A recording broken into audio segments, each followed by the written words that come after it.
Bueno.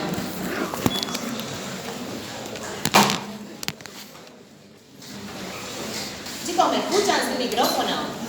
No. ¿Ahí? ¿Ahí me escuchan? Sí.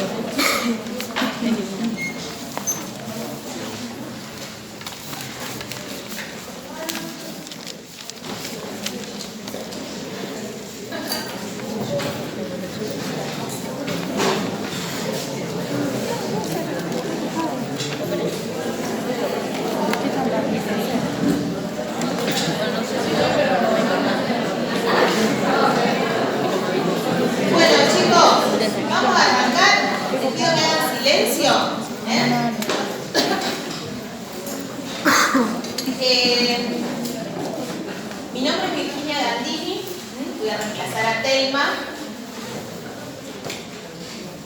Lejos estoy de dar una clase como Telma, pero bueno. El tema de hoy va a ser HIV y HPV. ¿Está? Yo no tengo puntero, pero bueno, cualquier pregunta me levanta la mano y vemos si la podemos responder, cualquier duda, ¿está? ¿Sí? Bueno, y si no me escuchan, me avisan. Bueno, arrancamos.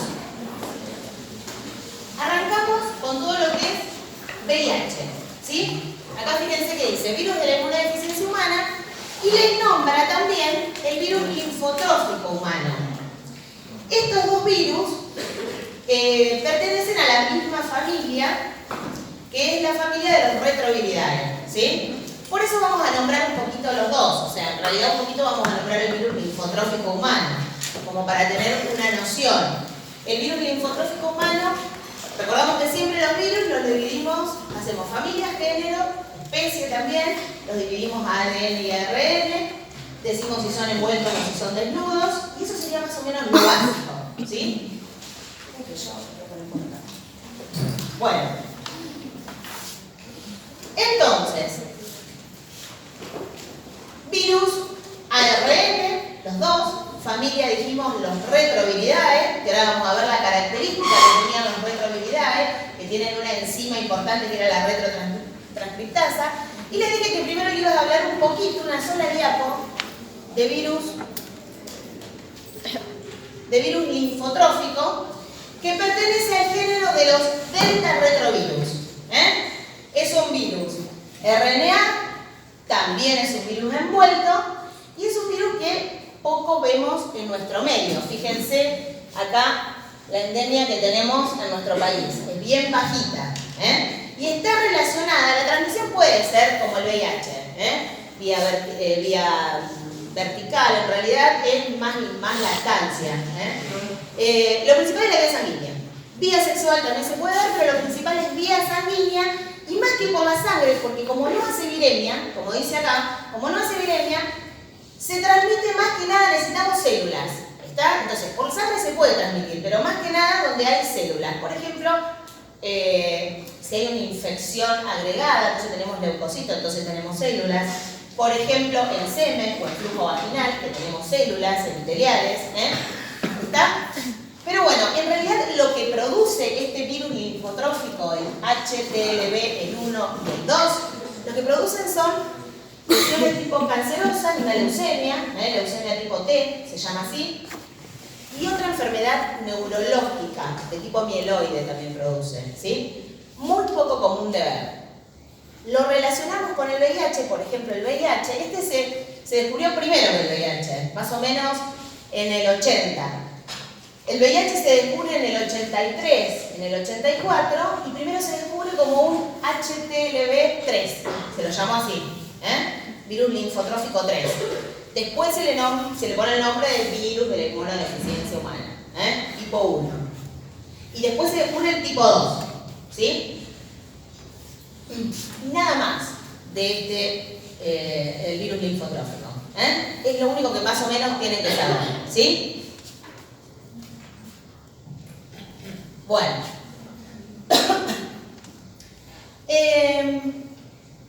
Y ahora sí, vamos a hablar del VIH.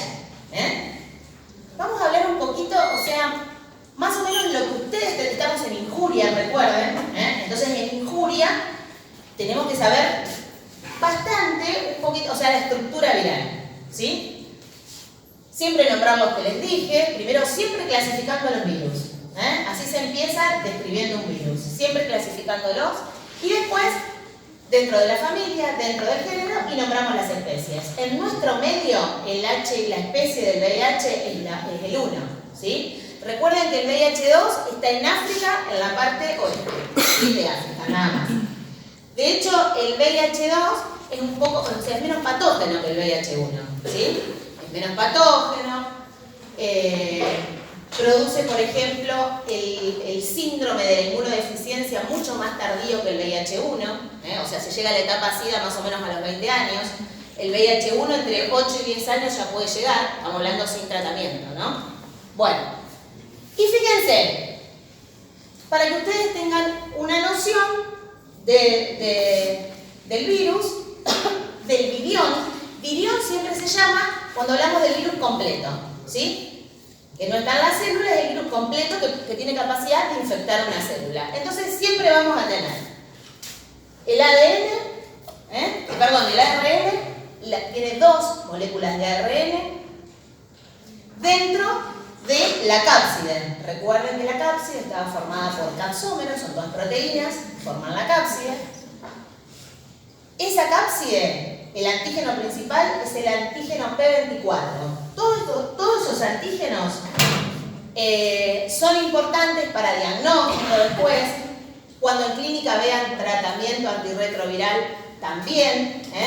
Entonces, para eso es importante, para diagnóstico van a ver cuando vean Western blot, que después los vamos a nombrar, para eso van a servir, por ejemplo, estos antígenos que les voy nombrando. Dentro de la cápside también tenemos las enzimas.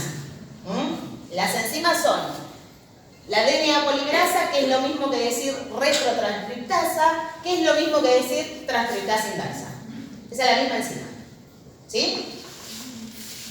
¿Qué otra enzima más tenemos? Integrasa y proteasa. Después, ¿qué más podrían nombrar? Podrían nombrar la matriz, que es como si fuera, está la cápside interna y por fuera hay otra cápside externa, no la membrana, otra cápside que es la matriz, ¿sí? Esa está formada por la proteína 17. Y después sí, la membrana, que ya no es proteica, sino es lipídica, ¿sí? Es una membrana que se la dio la célula que infectó anteriormente, Y en la membrana, ¿qué encontramos? 2 glucoproteínas importantes, ¿sí?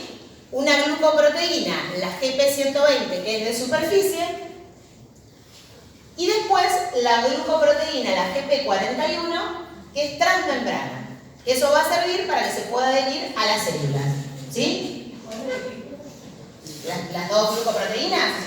En la membrana, recuerden que es un virus con envoltura, es un virus envuelto. En la membrana tenés la GP120,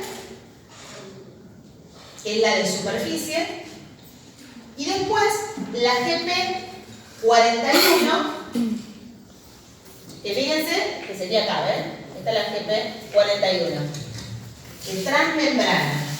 Esa se la llama también glucoproteína de fusión, ¿sí? La célula que va a infectar el VIH, en general, son linfocitos T, que tienen que tener, ¿qué receptor? CD4. Tienen que tener el CD4. Entonces, la GP120 se une al CD4. Y esa unión activa otros 2 correceptores, que por ahí también se lo podrían llegar a preguntar, que son el CCR5 y el CXCR4. Son 2 correceptores. Vamos a ver que existen 2 correceptores. ¿Sí? ¿Cuál es? Ahora lo nombramos acá. A ver, en la próxima. No, ahora después se los nombro de vuelta. Fíjense, esto es lo mismo otra vez. Esto es lo mismo otra vez para que vean bien la estructura viral. Dentro de todos los virus que vamos a ver, dentro de lo que es injuria, este es como que el que por ahí tenemos que saber bien todas estas cuestiones. Bueno, hepatitis también, la hepatitis B también, que ya lo vieron, ¿sí? El virus influenza, por ahí son virus puntuales en los cuales uno puede desarrollar un poquito la estructura viral.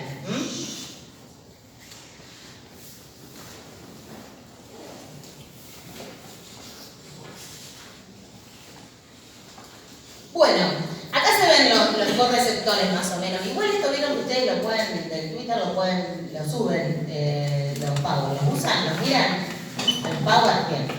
Bueno, fíjense, ahí están los correceptores ahí arriba, el CCR5 y el CXR4.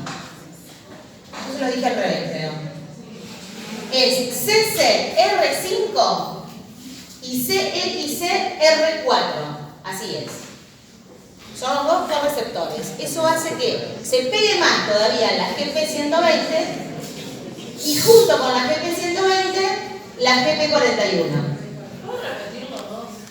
Sí, estamos haciendo una mezcla con CCR5, CXR4. O sea, a nadie van a bochar porque no sepan los correceptores, ¿no? Pero sepan que existen dos. Eso es importante, chicos, porque hay personas que viven, o sea, personas... ¿Escucharon nombrar de lo que son las parejas cero discordantes? La pareja cero discordante es una pareja, uno de los dos. Tiene VIH y el otro no. No usan preservativos, no se cuidan y uno nunca se infecta. Se cree que hay una alteración ahí en esos correceptores. Esa alteración de los correceptores, o algunos no tienen esos correceptores, entonces hace que el VIH no penetra la célula, entonces no se puede multiplicar y no se va a transmitir nunca el VIH. ¿Está? Esas personas con esa alteración en correceptores se están estudiando, ¿sí? Recuerden que es un virus muy mutante, muta siempre, tiene mucha variabilidad genética, por eso no podemos encontrar vacunas, por eso está complicada toda esa situación, ¿sí? Por eso también la resistencia en el tratamiento antirretroviral. Bueno, eso para que lo tengan en cuenta los correceptores, en parejas cero discordantes. Una vez que se fusionó la GP41, ahí sí se pegan las membranas del virus, de la célula, del linfocito CD4, que tiene el receptor CD4, entonces ahí el virus le traspasa todo el ARN junto con todas las enzimas que tenía el ARN, ¿se acuerdan? O sea, entra todo lo que es la nucleocápside. Recuerden que adentro de la cápside estaba el ácido nucleico, que tenía 2 moléculas, y las enzimas. Entonces, para que sea, esto vieron, parece un dibujito medio complicado, pero para que sea más simple, en el citoplasma de esta célula de la persona, el ARN del virus se va a transformar en ADN. ¿Por medio de qué enzima? Retrotranscriptasa. La retrotranscriptasa. ¿Está? Eso pasa en el citoplasma de la célula, entonces pasa a ADN. Ese ADN ahí sí se mete al núcleo de la célula infectada y se integra al genoma de la célula. Y ahí puede quedar mucho tiempo en latencia, ¿sí? Se puede multiplicar lento también, o sea, cuando se empieza a multiplicar, ese ADN vuelve a pasar a ARN mensajero, se codifican distintas proteínas, empiezan a hacer ¿vieron estas que estaban acá? Empiezan las proteínas a codificar las proteínas de la cápside, de la matriz, de las distintas enzimas, y por medio de la proteasa y por medio de las mismas enzimas integrasas y proteasas se forman otros virus y salen a infectar otras células, ¿sí? Cuando salen, en general, destruyen los linfocitos CD4. Pero, en el momento que el genoma del virus se integra al genoma del núcleo de la célula, queda ahí y esa es la latencia del virus.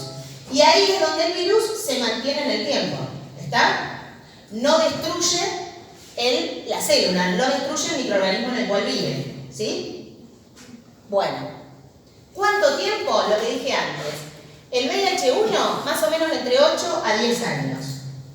Y el VIH-2, 20 años. Pero nosotros acá tenemos el VIH-1, ¿sí?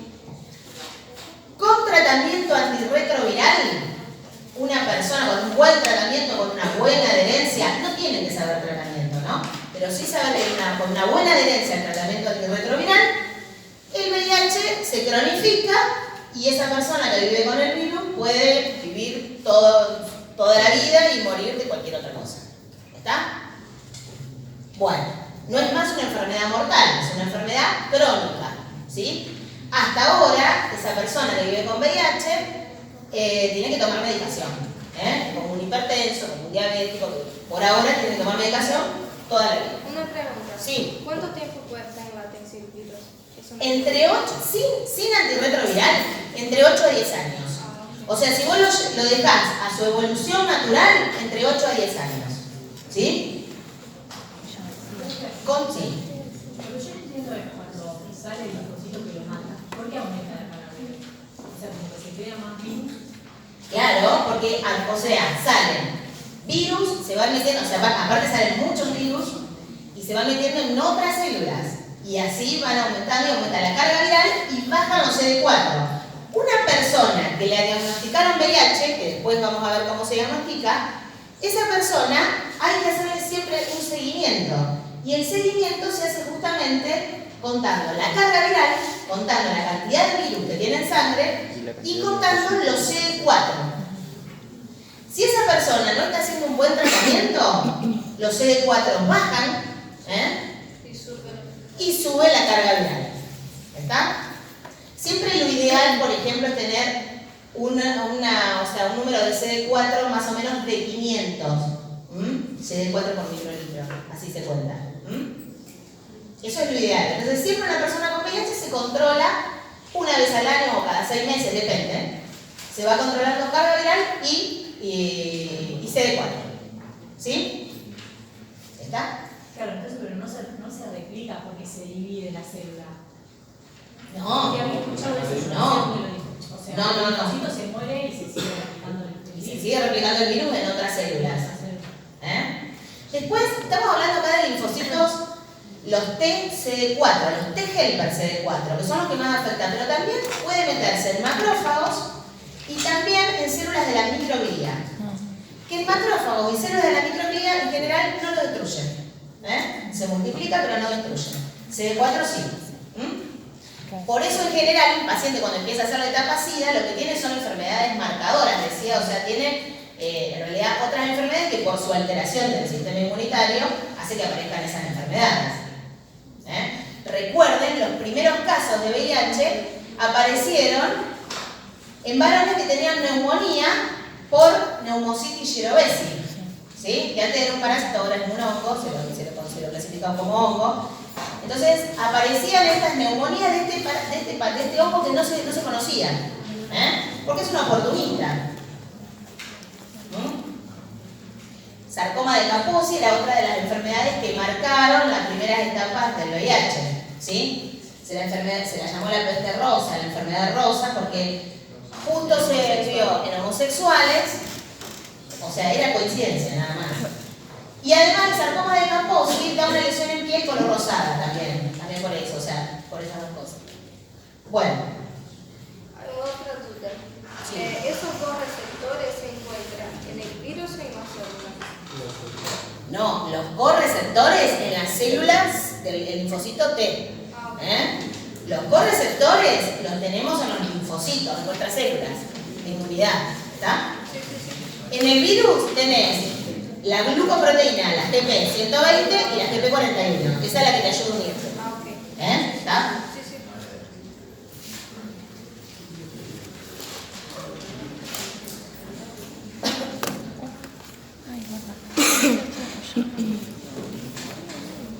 Bueno, esto es un poquito lo que es todo el tema de vías de transmisión de VIH, parenteral, les va nombrando, parenteral, sexual, después, bueno, punzantes, cortopunzantes, en realidad también entrarían dentro de lo que es la vía parenteral, ¿sí? Y después la vía vertical, congénita y lactancia. En la vía vertical es, o sea, a través de la placenta, o sea, transplacentaria y también transvaginal, ¿sí? Y después, bueno, a través de la lactancia. En la vía vertical, muchos años atrás, una mujer con VIH era como que se olvidaba de tener un hijo, porque por ejemplo, la transmisión es más o menos de un 15 hasta un 30%, o sea que es alta. Una mujer con VIH tiene ese porcentaje de transmitírselo al embrión y después al recién nacido. Entonces, ya les digo, muchos años atrás, les estoy hablando que yo, 15 años atrás, se olvidaba la mujer. Ahora, con el tratamiento antirretroviral, una mujer con VIH tranquilamente puede llevar a cabo un embarazo y tener un recién nacido sin estar infectado. ¿Saben cuáles son? ¿Qué es lo que se hace? Bueno, les hablé un poquito se da antirretrovirales más o menos en la semana 14 del embarazo. Antes no se da por una cuestión de teratogénesis. Los antirretrovirales son teratógenos. Entonces por ahí hay que poner la balanza riesgo-beneficio y por ahí no conviene. ¿Cómo? A las 14 semanas se empieza el tratamiento antirretroviral. Después va a depender. Si esa mujer venía con VIH y venía con tratamiento antirretroviral, se ve si se suspende el tratamiento o si se sigue, o si se cambian algunas drogas. Eso se ve con el infectólogo que la atiende. Pero en general, muchos casos de mujeres que se terminan enterando que tienen VIH justamente en el embarazo. Porque una de las pruebas que se le hace a una mujer embarazada es el análisis de VIH. Recordemos que se pide hepatitis B, BDRL para sífilis, se pide toxo, chagas y entre ellas se pide el VIH. Entonces, el pedir el VIH en una embarazada implica justamente esto, y al principio del embarazo, como prueba principal. Y si es mejor cuando una mujer cuando está justamente programando embarazarse, lo ideal es hacerse una prueba de VIH. La mujer y quién más, y su pareja, ¿está? También lo ideal. Y no solamente al principio del embarazo, sino mitad y final del embarazo. Porque una mujer embarazada sigue teniendo relaciones sexuales, ¿está? Puede seguir teniendo contacto con alguna cuestión de tipo parenteral, tipo vía sanguínea, ¿estamos? Muchos casos de mujeres, ahora no se ve mucho, pero por ejemplo, de niños que han nacido con VIH, porque por ejemplo se hacía la prueba de VIH al principio del embarazo y al final no. Entonces por ahí la mujer se lo transmitía durante el embarazo. Recuerden que la frecuencia, o sea, la incidencia de VIH sí es igual en hombres y en mujeres ahora, hoy. ¿Está? Al principio empezó mucho en varones. Vieron que yo decía, se estigmatizó la población homosexual. Entonces, en general, bueno, hubo otra población que quedó descuidada. Los heterosexuales, las mujeres, ¿está? Entonces, bueno, ahora es igualitario, varones y mujeres, ¿sí? Lo que no se ve mucho es niños, por esta cuestión de cómo se hace este protocolo en una embarazada. Además de dar, si una embarazada tiene VIH, además de darle los antirretrovirales en la semana 14, cuando se llega al momento de cesárea o parto, se recomienda, depende de los hospitales, acá por que depende de los hospitales. Depende de los hospitales, por ahí a veces se recomienda una cesárea que se llama una cesárea electiva, una cesárea que en realidad lo que se hace es no se rompe la bolsa, sino se saca la bolsa íntegra para que no haya mucho sangrado. Pero hay hospitales que, por ejemplo, Maternidad Martín o demás, que por ejemplo lo que hacen es, si vos tenés una carga viral muy baja en los CD4 altos, no importa, se elige cesárea o parto según cómo venga el embarazo, ¿está? Pero hay lugares donde sí o sí se hace esta cesárea programada, que no haya trabajo de parto, porque justamente en el trabajo de parto, en esas contracciones uterinas, hay ruptura de vasos sanguíneos y demás, entonces tenemos más sangre, ¿está? Entonces es una cesárea que no se deja que se llegue a trabajo de parto tampoco, además de la bolsa íntegra, ¿sí? Pero depende de los lugares. Y en general, con ambos casos, o sea, de un parto vaginal, siempre estamos hablando de un parto vaginal con una carga viral baja, ¿sí? Sí, con carga viral baja. En general, los resultados son iguales, o sea que sirven los dos. Y después lo que se hace es, no se da de mamá, ¿está? Porque la lactancia también es una vía de transmisión. De hecho, también hay casos de recién nacidos que la mujer durante el embarazo no tenía VIH, pero también durante la lactancia se transmite el virus y ahí se transmitió.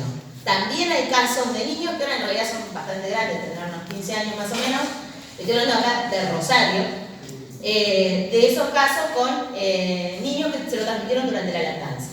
¿Está? Por eso la importancia siempre de la prueba de VIH en la mujer, entre la mujer y en el hombre, y también la prevención. Cuando uno está embarazado, cuando está dando lactar, por ahí también usar un preservativo, por más que tenga una pareja estable, qué sé yo. Depende, cada uno con su propia responsabilidad. Pero bueno, después, la vía sexual, ya sabemos que es vía sexual vaginal, anal y oral. Por todas esas vías sexuales se puede transmitir el virus. En mayor o menor medida, siempre la vía anal es donde es más frecuente la transmisión, por una cuestión simplemente de que no hay una buena dilatación, nada más que por eso. Por ahí hay más laceración, hay más lesión de la piel, y nada más que por eso, o sea que hay sangre. Recuerden siempre dónde se encuentra, en qué líquidos corporales se encuentra el virus de VIH. Se encuentra sangre, semen, flujo vaginal y leche materna. ¿Estamos? ¿Sí? Otra cosa, líquido preseminal. El líquido preseminal también es el líquido que sale antes de la eyaculación del pene del hombre, también tiene VIH. ¿Está? Bien. Esos cinco lugares. Esos 5 líquidos. Bueno. Y después, y vía parenteral, a nivel sanguíneo, ahí hablamos de accidentes cortopulsantes, que los pueden pasar a ustedes todos como trabajadores de salud. Por eso siempre ustedes ya tuvieron el laboratorio de bioseguridad y microbiología, ya estuvieron hablando un poco del tema, fundamental. Después el tema de tatuajes y demás, que es un poco controvertido, pero siempre medidas higiénicas, siempre medidas profilácticas, siempre material descartable. ¿Está? Bueno, ¿alguna pregunta sobre vía de transmisión? Los líquidos de la sangre, semen, el líquido preseminal, flujo vaginal y lactancia, leche materna. Decían que la saliva en 2 litros. Claro, te tenés que tomar 2 litros de saliva para infectar. O sea, que en saliva está el virus. Está el virus de la VIH. Pero no está ni en cantidad ni en calidad suficiente. No tenés cantidad, lo que vos decís, necesitamos menos 2 litros o más, tal vez, de saliva. Y además, el medio ambiente de la saliva hace que el virus no tenga una buena calidad, el virus para infectar. ¿Está? Entonces, no se transmite por sangre. ¿Está? Cuando hablamos de vía oral, no hablamos de que la boca transmite al genital, el que transmite el genital a la boca. ¿Estamos? A menos que haya una infección en la boca, ¿no? Bueno, pero igual, se transmite a la boca, no es que la boca transmite. Ah, vos decís que haya sangre. Pero tendría que estar sangrando y besarte con alguien sangrando. O sea, claro, sí, es verdad. Con envoltura. Es verdad. Es verdad, escuchen. Chicos, estadísticamente no hay casos de así transmitido como vos decís, o por ejemplo por maquinitas de afeitar o cepillos de dientes. Tampoco estadísticamente no hay casos de VIH transmitido así. Esto no quiere decir que le estoy diciendo compartan la maquinita de afeitar ni nada, no. Higiénica, y porque otros virus, como hepatitis C, por ahí podrían llegar a transmitirse, pero bueno, VIH no. El VIH es muy difícil de transmitirse por vías externas al organismo, ¿sí? Una gota de sangre acá de VIH, lo más probable es que no pase nada, ¿sí? Obviamente nadie va a tocar sangre con las manos sin ponerse un guante, sin poner una barrera, ¿sí? ¿Estamos? Pero no se van a infectar. Necesitamos piel lesionada. Si te cae una gota de sangre en piel, necesitas piel lesionada para que te infecte. Por eso la gente con VIH puede hacer deportes, puede hacer lo que quiera, puede ser médico, puede hacer lo que quiera, que no va a implicar ningún riesgo para el otro. ¿Estamos? Puede ser que en el primer No. O sea, que en el primer embarazo no se transmite. No se puede transmitir. Puede ser que la persona tenga el VIH y no lo transmita el embarazo, pero no porque sea el primer embarazo. ¿Está? Siempre está buena las preguntas porque tienen que ver con los mitos y prejuicios que hay siempre alrededor del VIH. ¿Sí? Y siempre uno busca cosas complicadas para hablar de la transmisión del VIH cuando es muy simple la transmisión del VIH. ¿Está? Es vía sexual, hay que usar preservativos. Después vamos a hablar un poco de la actividad preventiva al final que hablemos de HPV, que es lo mismo, que sería, o sea, es la misma vía, o sea, la misma medida de prevención, ¿no? Bueno. Y el HPV, fíjense el contraste, son dos ITS, VIH y HPV. El HPV es de las ITS las más frecuentes en nuestro medio. Y por ahí uno siempre le tiene más miedo al VIH, o por lo menos lo piensa más, o se preocupa más, ¿está? Y sin embargo el HPV es la más frecuente de todas, ¿sí? Y esta no sería una de las más frecuentes, ¿está? Dentro de las ITS. Bueno, y con respecto, ya dijimos, tatuaje también, siempre hay que usar, obviamente, aguja descartable. En el tatuaje, la chapita donde se coloca el colorante, también lo ideal sería que sea descartable, que no sea la misma que se usó para el cliente que vino antes, no tanto por VIH, sino por hepatitis C y hepatitis B. ¿Está? Bueno,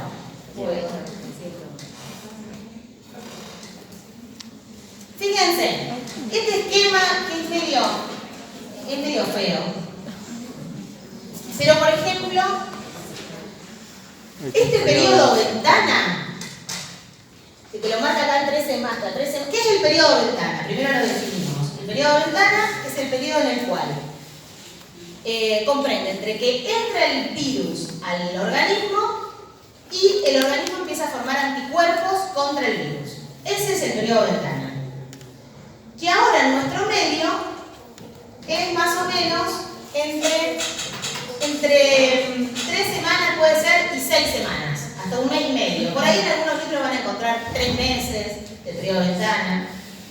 Pero bueno, en general es 1 mes y medio. Tiene que ver con una cuestión de que los métodos, como principalmente, por ejemplo, los enzima inmunoanálisis, los ELISA, son de última generación, son más más sensibles, más que nada, más sensibles, entonces lo detectan antes a los anticuerpos, o sea, o detectan menor cantidad de anticuerpos, ¿está?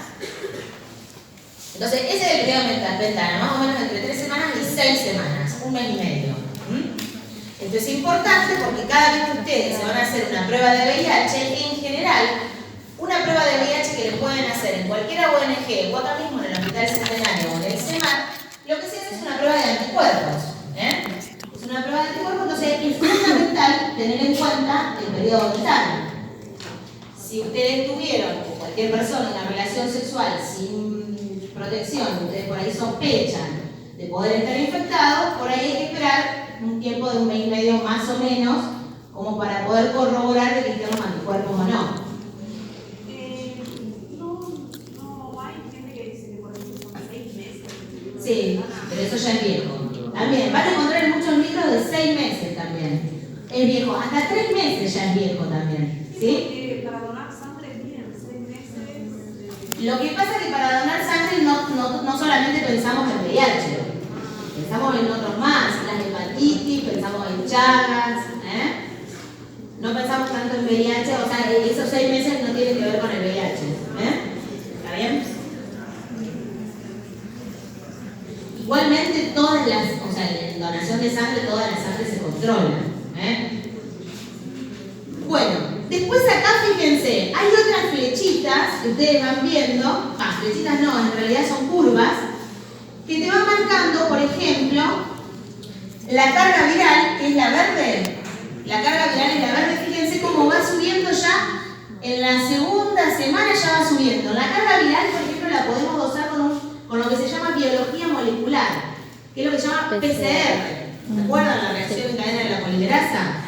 Eso es biología molecular. También alguien, si quiere, se puede hacer ese análisis, se saca sangre y se hace biología molecular, nada más que más caro. ¿Está? No es que sea más complejo, es más caro, ¿sí? Más costoso, pero se puede hacer y podemos detectar directamente el ácido nucleico del virus, acá en la carga viral. O sea, vamos a buscar el ARN, ¿está? ¿Sí? Y fíjense que se eleva esos picos y después se mantiene elevado. Y después va a depender si el paciente usa el tratamiento o no. ¿Estamos? Una pregunta. ¿También hay que esperar de un mes y medio o puede ser antes? No, fíjate que más o menos a las 2 semanas ya está. Y hasta antes también puede ser a veces. Pero a las 2 semanas ya está. Pero más... Claro, es más rápido. Si vos querés saber rápido, tenés mucha incertidumbre y demás, podés hacerte un PCR. Acá en el SEMAN se hace. SEMAN allá por y San Luis lo pueden hacer. Bueno, y después tienen, esperen, después tienen, por ejemplo, algo importante que por ahí se dosan los recién nacidos, es el antígeno P24. ¿Se acuerdan que la proteína 24 era la de la cápside? Sí. Entonces, en los recién nacidos, como por ahí no le podemos hacer pruebas de anticuerpos, porque va a tener los anticuerpos de la madre, entonces me voy a confundir. Entonces, en general, por ahí se hace el antígeno P24. O se puede hacer PCR también. El antígeno P24 se puede hacer un poco más económico. Bueno, y después fíjense el anticuerpo HIV que más o menos aparece en la tercera semana a 6 semanas. El HIV proviral DNA también tiene que ver como si fuera una es biología molecular. Fíjense que dice HIV proviral DNA. En realidad, recuerden que era ARN del VIH, pero es el que está integrado en el núcleo de la célula del humano que infectó. ¿Está?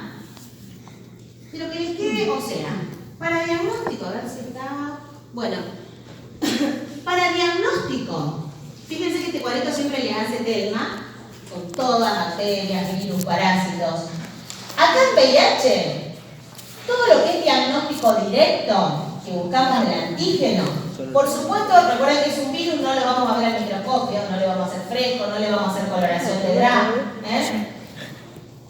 Los virus se podrían usar para microscopio electrónico, pero ni siquiera tampoco se usa más para diagnóstico. La microscopía electrónica se usa más para estudios, investigación y demás.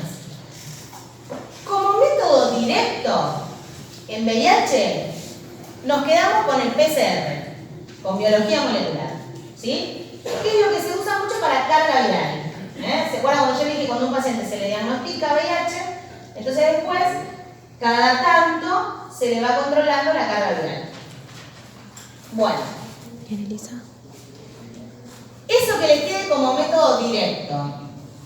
Y también como método directo, el antígeno P24. Que yo les dije que se hace mucho en recién nacidos. En adultos también se puede hacer, pero se usa mucho en pediatría. Y después nos quedamos en VIH con todo lo que es método indirecto. O sea, con serología, que es la principal forma de diagnóstico en VIH. Es lo que yo les digo. En las campañas que se hacen, ¿vieron el 1 de diciembre que se hacen las campañas rápidas, los testeos rápidos? Todo eso mide anticuerpos. ¿Sí? Todo mide anticuerpos.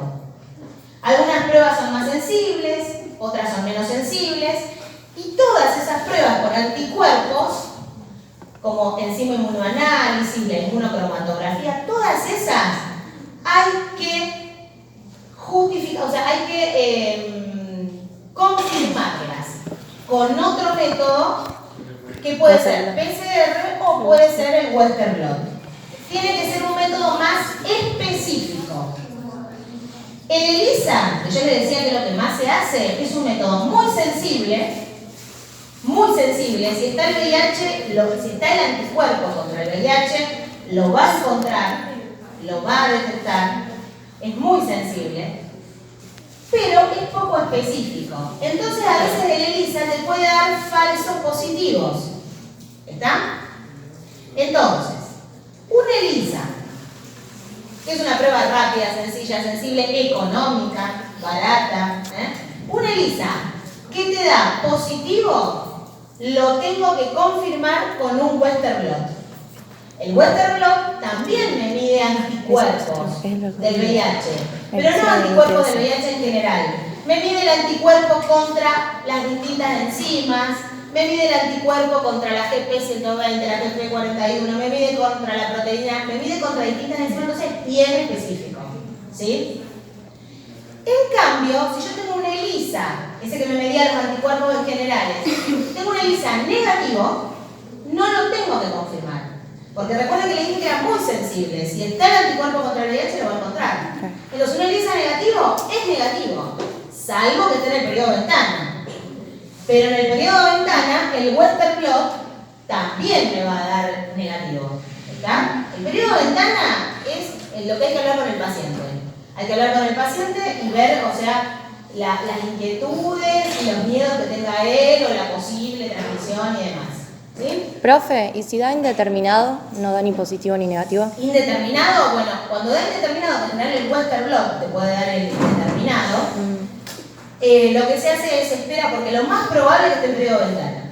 El indeterminado, lo más probable es que esté en periodo ventana. Entonces se espera un tiempo y se vuelve a hacer VIH. O se hace carga viral, se hace PCR. Directamente, si el paciente no quiere esperar y demás, le hace el PCR. ¿Está? Acá en el Centenario no se hace más Western blot, se hace el ELISA y después se hace el PCR, se hace la carga viral directamente. ¿Está? Si el ELISA da positivo. Claro. Si el ELISA da positivo, directamente la carga viral. En otros lados, si el ELISA da positivo, Western blot. ¿Estamos? ¿No les mezclé mucho? ¿Está? Bueno, eso les tiene que dar de tratamiento, de diagnóstico. De tratamiento nada, no le van a tomar. Arranca a tomar esto, retroviral. Fíjense, esto es lo que les decía yo más o menos de seguimiento y tratamiento, siempre se sigue con la clínica. ¿Cuál es la clínica del VIH? No hablamos mucho, en realidad no hablamos nada.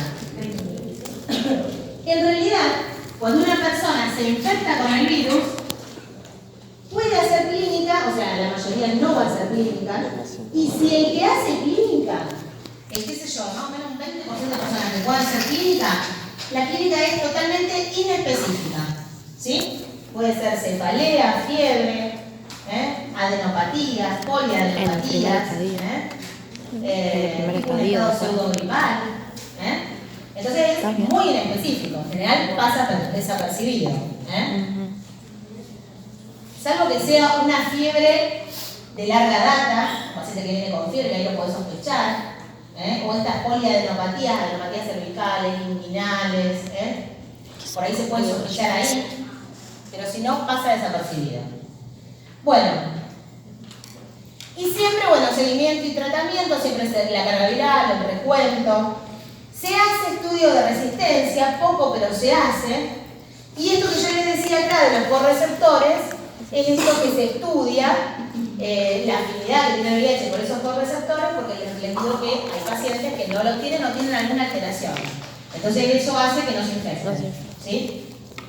Bueno, como tratamiento antirretroviral, recuerden que los antirretrovirales lo que usan son las enzimas del VIH para atacarlas. Por eso vieron que están los inhibidores de proteasa, están los inhibidores de la transcriptasa inversa, ¿está? Ya van a ver en clínica, cuando vean los antirretrovirales, la importancia que tiene saber la estructura viral, porque todos los antirretrovirales van a atacar esas distintas estructuras.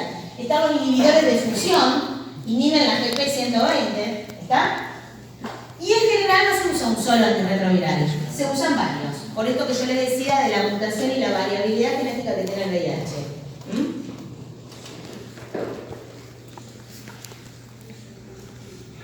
Bueno, acá por último de VIH les pongo la Ley Nacional de SIDA, que garantiza atención y tratamiento en hospitales públicos totalmente gratuito, ¿está? Para que lo tengan en cuenta, ¿sí? Ahora hay algunos inconvenientes en algunos hospitales y demás, pero bueno, en hospitales públicos y demás, y que las obras sociales, las prepagas, todas también tienen la obligación de cubrir 100% el tratamiento, el seguimiento, todo. En algunos casos se cumple, en algunos casos no, pero hay una ley. O sea que estamos amparados por una ley. La Ley Nacional de VIH es extensísima, si alguno la quiere leer, porque no solamente, acá estamos hablando de tratamiento, estamos hablando de costo, de dinero, pero también entra lo que es, por ejemplo, en el testeo. Cuando yo le hablaba de testear a la embarazada con VIH, en realidad me pasaron no el es liste de secreto y la obligatorio pase. que la Esta es embarazada la estructura y el se haga el diagnóstico. testeo de VIH. Sí, la podía ventana. A nadie se le puede obligar a hacerse el análisis de VIH. A nadie le pueden hacer un análisis de VIH sin su consentimiento. Siempre el análisis de VIH es voluntario, es gratuito y es anónimo, que muchas veces no se cumple todo esto.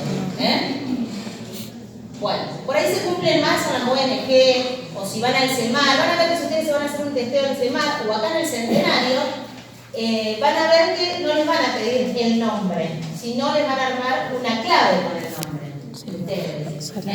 Se pone la primera letra de F, masculino, femenino, después se pone las dos primeras letras del nombre, las dos primeras letras del apellido y el año de nacimiento. Y así se arma el código para VIH. Ya me hicieron análisis. Sí. Bueno. Está al lado del Palacio de la Comunidad, todos los martes y jueves a las 7 de la tarde. Sí, es anónimo, gratis. Sí. Bueno. Rápido en el momento. Genial eso. Me gustaría hacer esas cosas. Hacemos rápido el HPV. Por eso quisiera ser promotor. Rápido y no menos importante porque les digo que es, como les dije antes, la ITS más frecuente en nuestro medio. ¿Está? Muchos seguramente tendremos el HPV, nada más que por ahí no lo sabemos.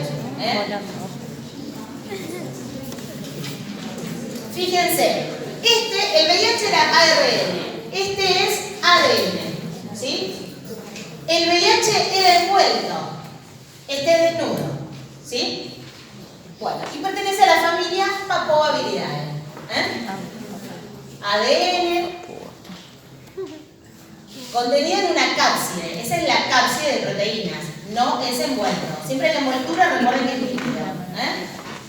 Bueno, y el tropismo dice cutáneo mucoso, tiene predilección por piel y mucosas.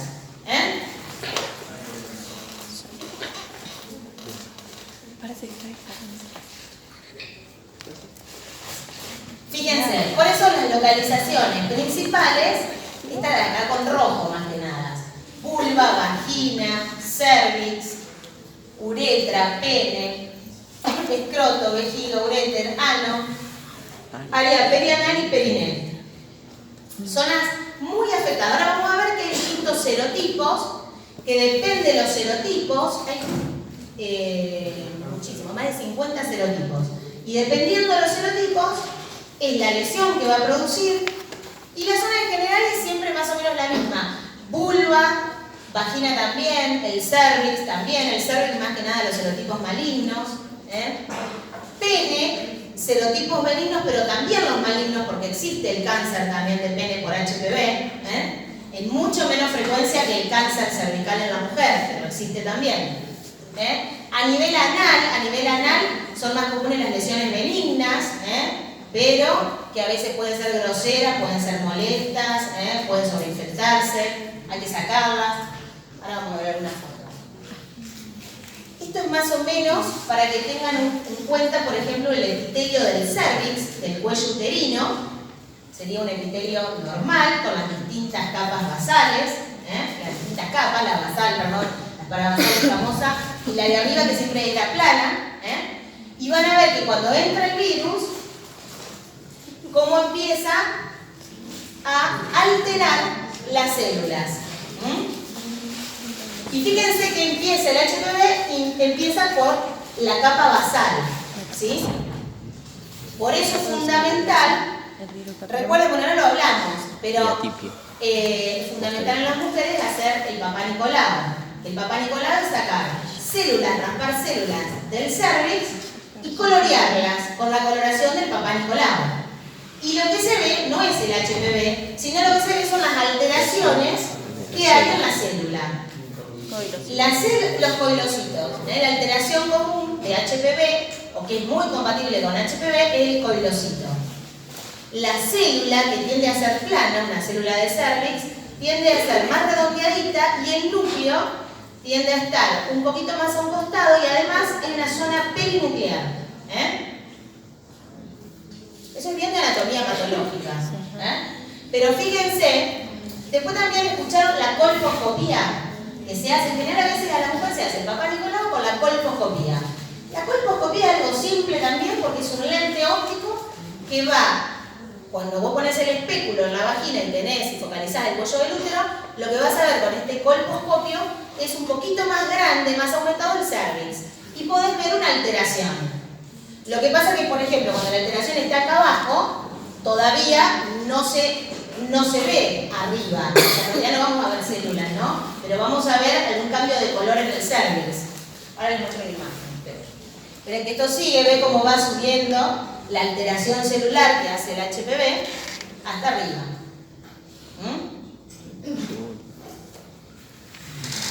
Bueno, listo, más o menos, allá tienen una imagen real de un cervix, de un cuello de útero sano, ¿sí? Ese cuellito, así fíjense, el agujerito que tienen en el medio es el endocervix.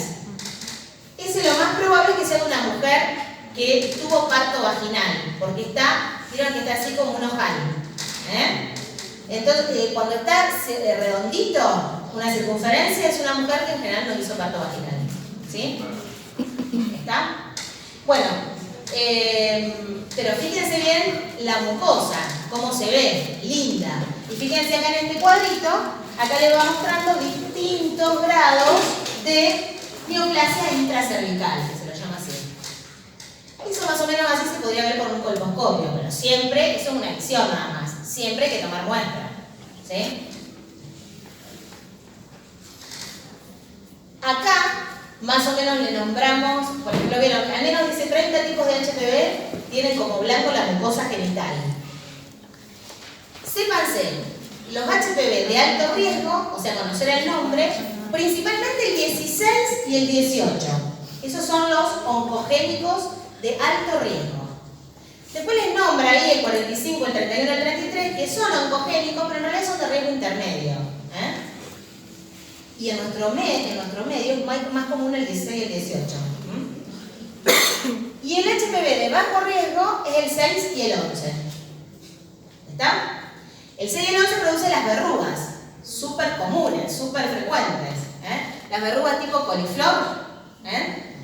Ahora vamos a ver alguna imagen. Nosotros también producen, ¿no es cierto? El 16 y el 18. El 16 y el 18 en general no te van a producir verrugas. Te van a producir lesiones que al principio van a ser microscópicas. Bueno, las verrugas también al principio son microscópicas. Pero en general producen esa clase de lesión que les mostré antes en la colposcopia. Esto así. Pero ya esto cuando está un poco avanzado. ¿Está? No. Por eso la importancia de el papá Nicolau. ¿Sí? Más allá que tenga la vacuna o no, ahora hablamos de la vacuna. Pero por eso la importancia del papá Nicolau. ¿Sí? Porque a veces se puede ver una lesión, pero a veces no. La mayoría de las veces no. Y cuanto más a tiempo lo agarras, mejor.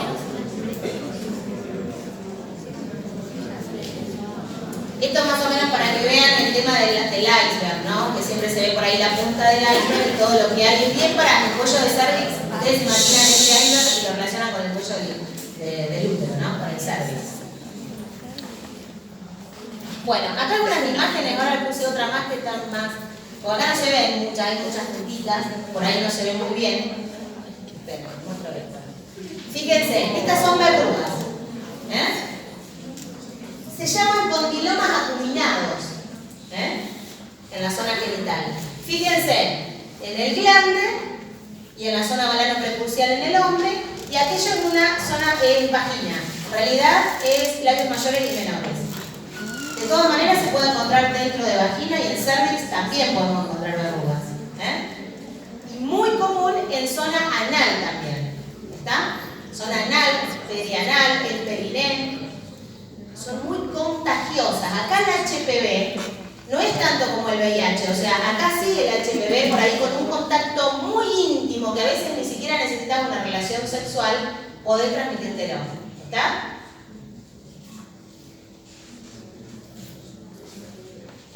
Este es un poco, en realidad, para que vean el tema de incidencia de cáncer de pene. Sí. Vos recién dijiste que anal es por la superficie, o sea, cutáneo, o puede ser también Puede ser también de adentro, puede ser un poco más adentro, pero en realidad no es rectal, termina siendo anal. Pero puede ser endoanal, o sea, rectal no. Pero sí puede ser endoanal, que a veces cuando más cuesta verlas, o se ven cuando crecieron mucho y salieron para afuera. ¿Está? Pero en general es en la zona perianal donde salen, ¿sí? Las verrugas. Esta verruga se trata, se trata, o se tratan con líquidos si son chiquitas, o se sacan, con líquido, ¿estamos? Se sacan con láser también, depende. Esto es para que vean la incidencia de cáncer de pene es muy baja, 1 a 2 cada 100.000 habitantes, y incidencia de cáncer anal, no verrugas, estamos hablando de cáncer. Las verrugas, siempre que piensen en verrugas por HPV, es benigno, es benigno. Hay que sacarlas igual, porque crecen, ¿sí? Si no las sacás, crecen, ¿verdad? Se pueden sobreinfectar, es espantoso aparte, Bueno, entonces, y la incidencia de cáncer es muy baja comparada con la mujer. La mujer es muy frecuente. Profe, Sí. perdón, entonces cuando vos tenés verrugas, ¿no? Y te haces el PAP te va a dar positivo. Depende, porque podés tener los dos serotipos, podés tener los serotipos. Que vos tengas verrugas no quiere decir que que vas a tener un cáncer cervical. Y que no tenga verrugas tampoco quiere decir que no tengas un cáncer cervical. Podés tener distintos serotipos, ¿sí? Juntos. Siempre hay que hacer el Papá Nicolau. Bueno, y el HPV, solamente el HPV en varones, que les quede, que también puede producir cáncer, anal y cáncer de pene. Cáncer anal en varones, esto se lo relaciona con varones, pero también en mujeres puede estar, también, pero es baja la incidencia, ¿sí? Y acá un poquito, más que nada que les quede, la citología de arriba, que es con el famoso Papá Nicolau, la citología de arriba, y la colposcopía. Después, por ejemplo, también se puede hacer biología molecular, el PCR, también se puede hacer, se hace en pocos casos, pero bueno, como dice ahí, es costoso. Y en el medio tienen la inmunohistología, la microscopía electrónica, que para diagnóstico no se usan. No se usan. Fíjense, la citología,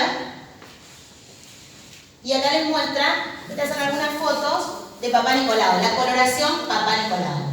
Porque la coloración es el Papá Nicolau, en realidad se llama citología. Uno dice, hiciste el PAP, en realidad es, hiciste la citología del endocervix, ¿sí?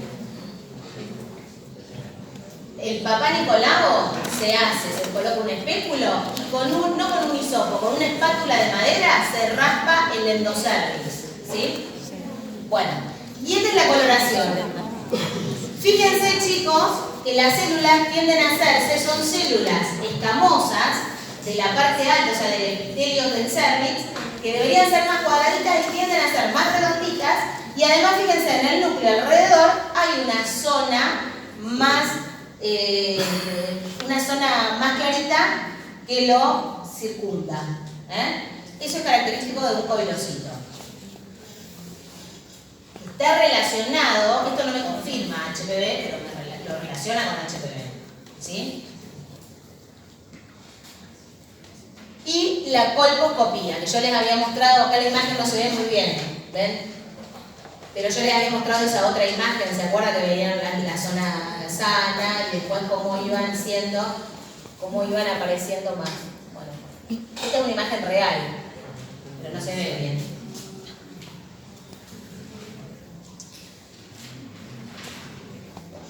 Eso no. Y PCR se puede hacer, se puede buscar HPV por PCR, pero tiene alto costo.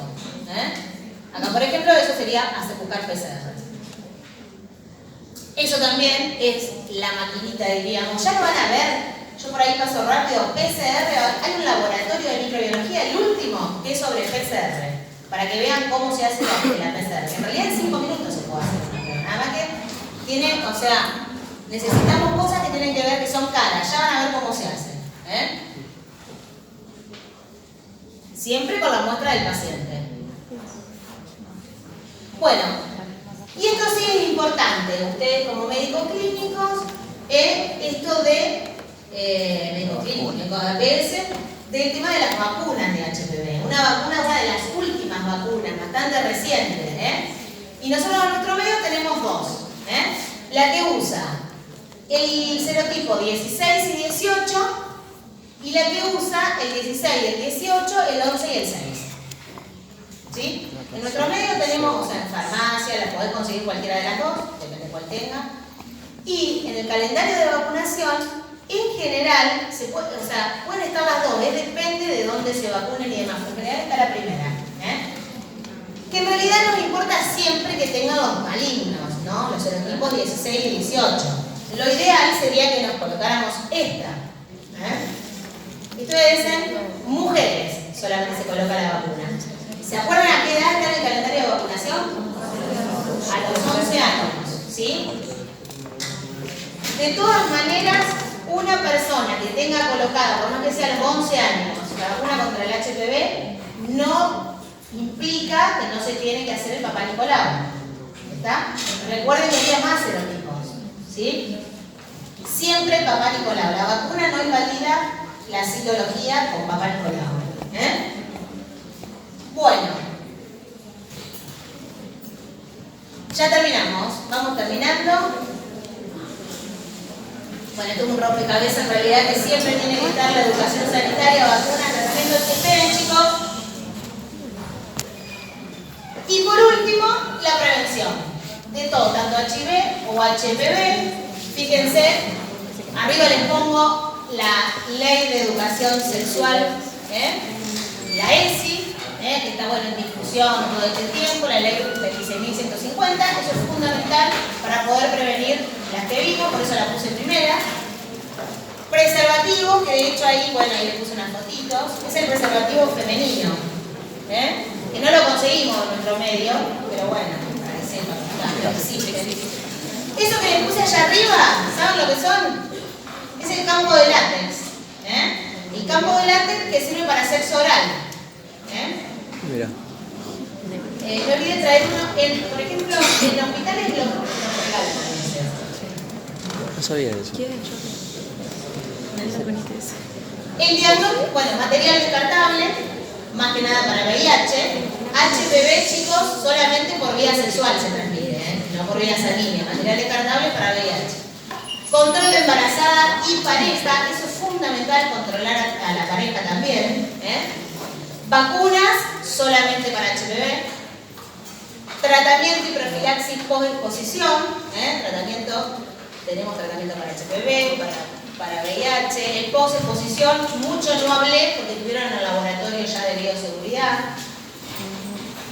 Y en el tema del VIH, el tener la carga indetectable es la carga viral baja. La carga viral indetectable no quiere decir que el paciente está curado, pero al ser indetectable, esa persona tiene pocas posibilidades de transmitir el virus, ¿sí? Eso no quita que todos nos seguimos tener, tanto las personas con VIH o sin VIH, aunque no sabemos si tenemos VIH, usar siempre el preservativo. ¿Alguna pregunta? Listo.